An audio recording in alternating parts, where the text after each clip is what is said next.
Hey, you want to know something a lot of people don't realize? You don't always have to be getting something done.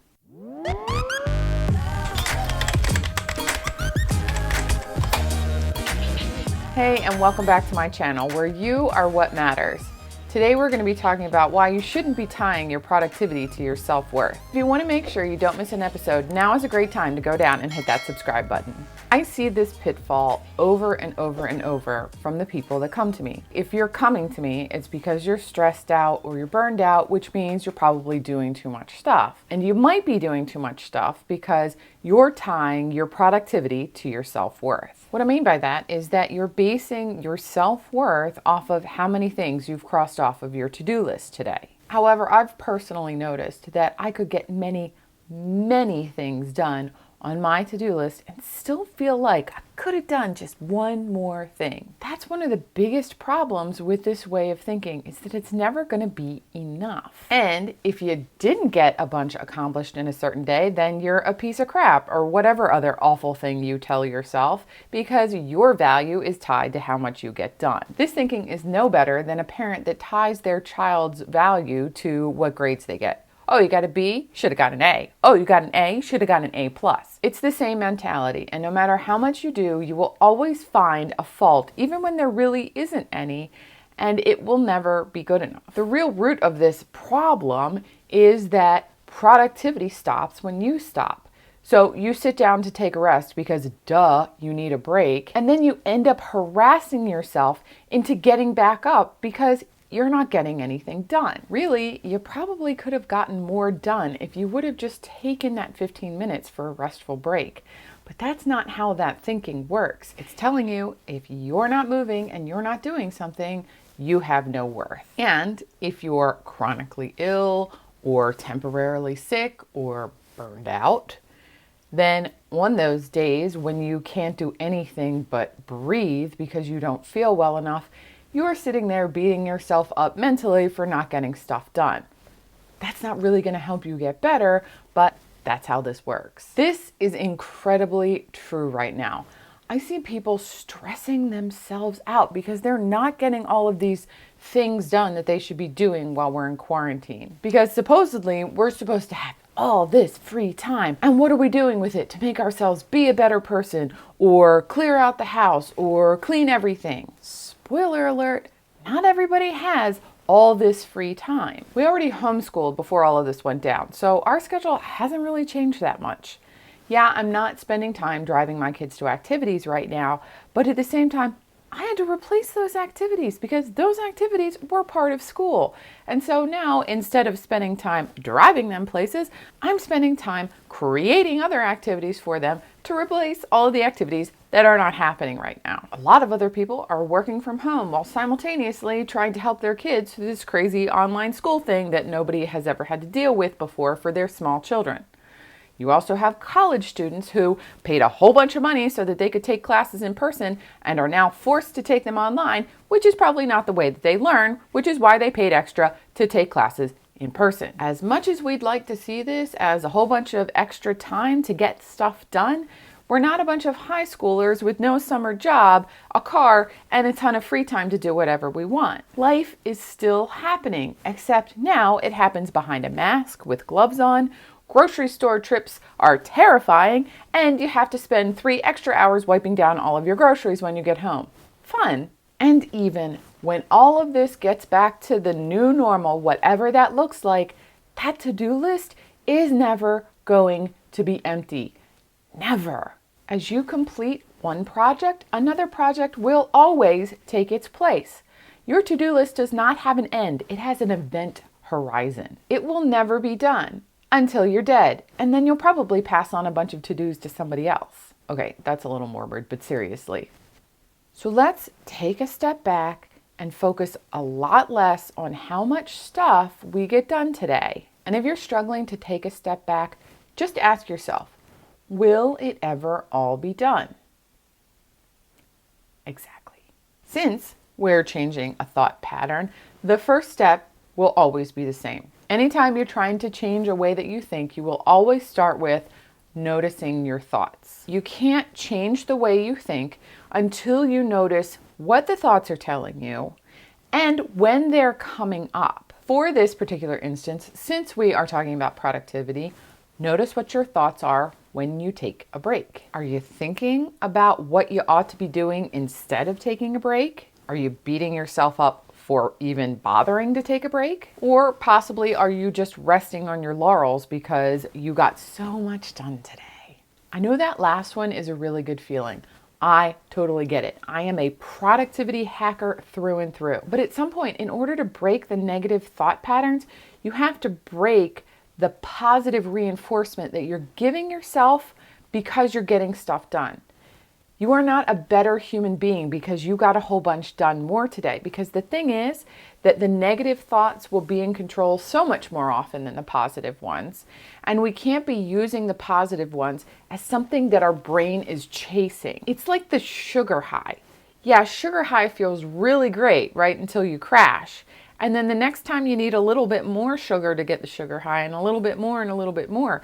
And it's going to get to the point where there is literally not enough time in the day for you to get enough things done for you to get that positive reinforcement that ought to come. So if you find yourself sort of giving yourself that dog bone for having gotten a bunch done today, just find another positive thing that you could tell yourself.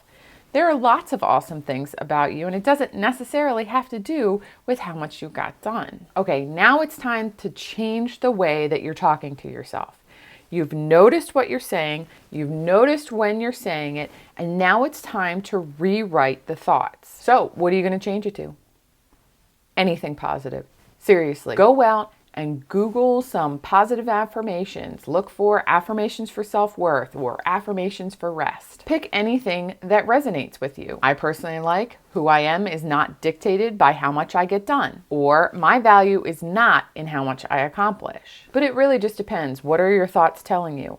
Go out and find something or think of something that is the opposite of those negative thoughts. If you find yourself telling yourself that you don't deserve rest, then your affirmation could simply be, I deserve rest. Make it simple, positive, and easy to remember because you are going to be repeating this over and over and over. Every time those negative thoughts come up about you not being valuable because you are not doing something right now, you need to stop the thought and replace it.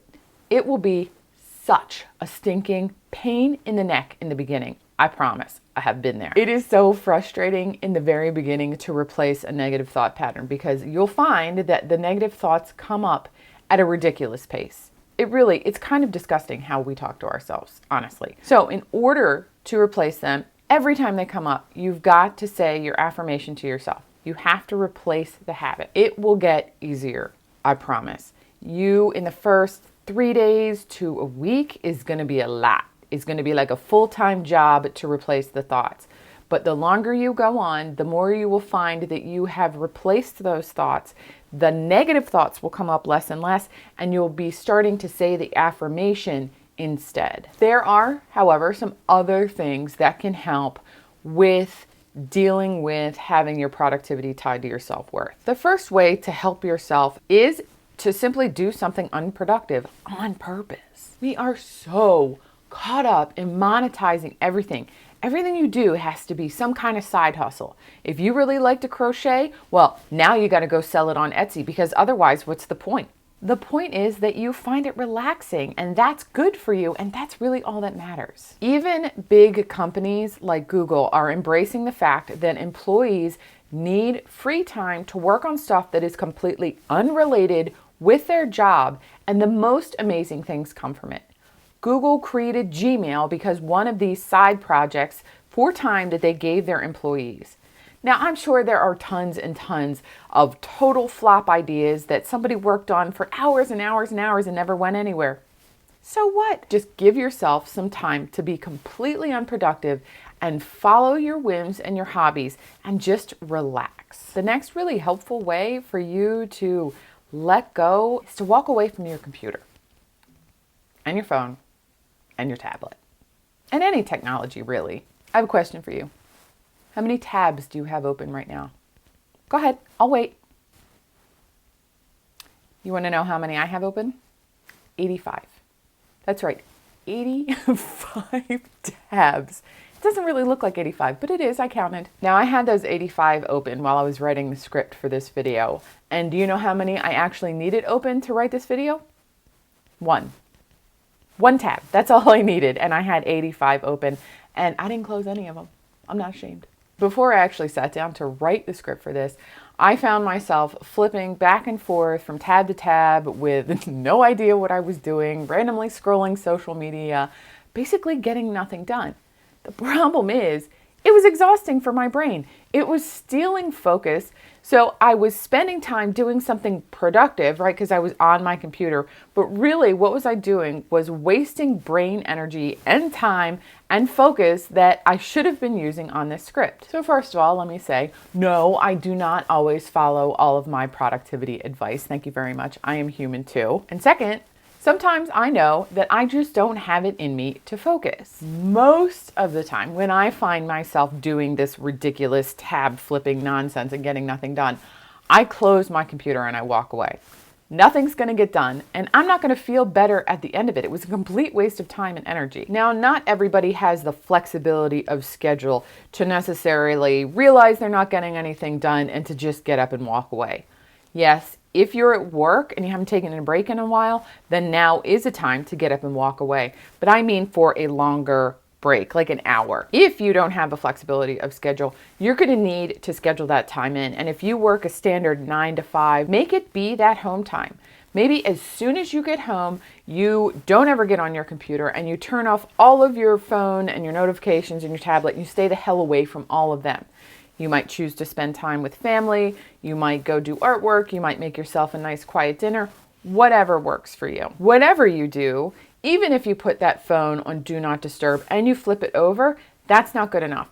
That phone needs to be gone because even if it's flipped over in front of you and off, it is still a mental distraction. You may even need to tell people in your life, like your boss or your spouse or something, anybody. We all have that person in our lives that needs to know where we are right this second. You might need to tell them, look, I take a technology break every single day from 6 p.m. to 7 p.m. So if you want me via phone, you ain't gonna get me. Tough. This will probably be terrifying in the beginning, but you'll also find that it's a major relief that people can't get to you right this second. That will help relax you because a lot of us can't be productive without having technology. And so you're literally taking away your ability to be getting something done. And while you're not on your computer and your phone and your tablet, is a really great time to go do something fun that is completely unproductive and to do it for no other reason than you find it enjoyable and not because you're going to go sell it on Etsy. Okay, question of the day. What unproductive thing